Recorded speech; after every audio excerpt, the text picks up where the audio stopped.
হচ্ছে পশ্চিমবঙ্গে কাজ নেই। আবার নরেন্দ্র মোদী সারা দেশে গরিব মানুষ সর্বোচ্চ বেকার সৃষ্টি হয়েছে এই সরকারের নীতির কারণে। একদিকে গরিব মানুষ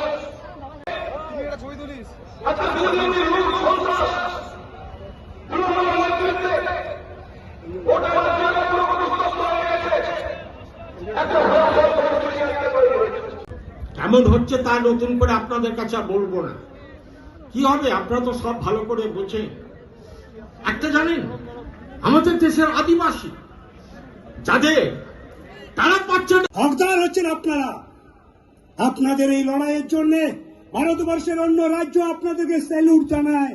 পশ্চিমবঙ্গের এই লড়াইয়ের জন্য পশ্চিমবঙ্গের খেটে খাওয়া কৃষকের মুখোমুখি একটাই হাতিয়ার, সেটা হবে শ্রমজীবী মানুষের ঐক্য, বস্তিবাসীদের মধ্যে সংগঠিত করার তার বাস্তু বাঁচানো দলমত। সরকার উনি তো সব ব্যবস্থাটা ধ্বংস করার জন্য এগিয়ে আসছেন।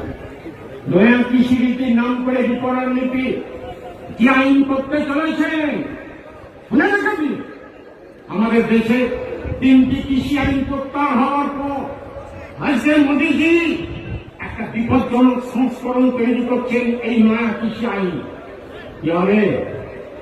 140 কোটি জনসংখ্যার এই দেশ, এই দেশের মানুষ তারা রেশন পাবে না। বিশাল অংশের মানুষ রেশন বন্ধ হয়ে যাবে। আমাদের দেশে 3,000 কৃষক চাষ করা ছেড়ে দেবে। আপনি আপনার জমিতে খেত মজুরি করবেন, কর্পোরেট ব্যবস্থা এবং পরবর্তীতে উত্তরণ নাম দিয়ে বস্তিবাসীদের কে অস্বীকার করা। আজকে আমরা এটা বুঝছি, আগামী দিনে এই বস্তিবাসীরা শহরে থাকতে পারবেন কি পারবেন না, এটা আমাদের অনুভূতি। আমরা তাই এই আন্দোলনের অভিমুখ, আমরা বস্তি উচ্ছেদ নয়, ওই বিকল্প বাসস্থান নয়, বস্তি উচ্ছেদ নয়, বস্তি বাসীদের নিরাপদ সত্ত্ব পাট্টা দিতে হবে রাজ্য সরকারকে।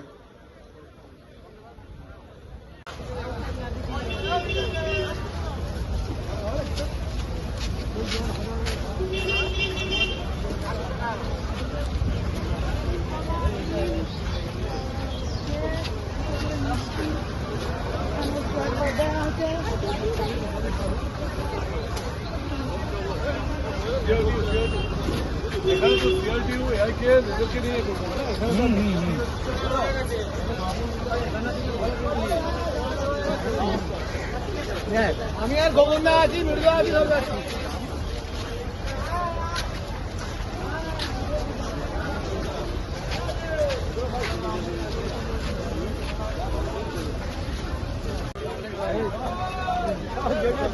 জায়গায় গেছে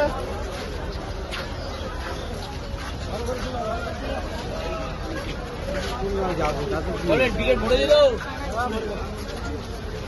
ঠিক করি।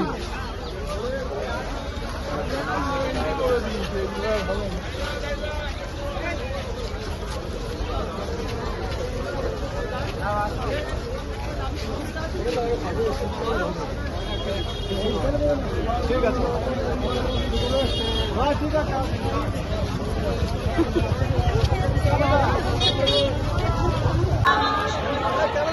ক্যামেরা রেডি, হ্যাঁ দিচ্ছি দিচ্ছি।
Stop!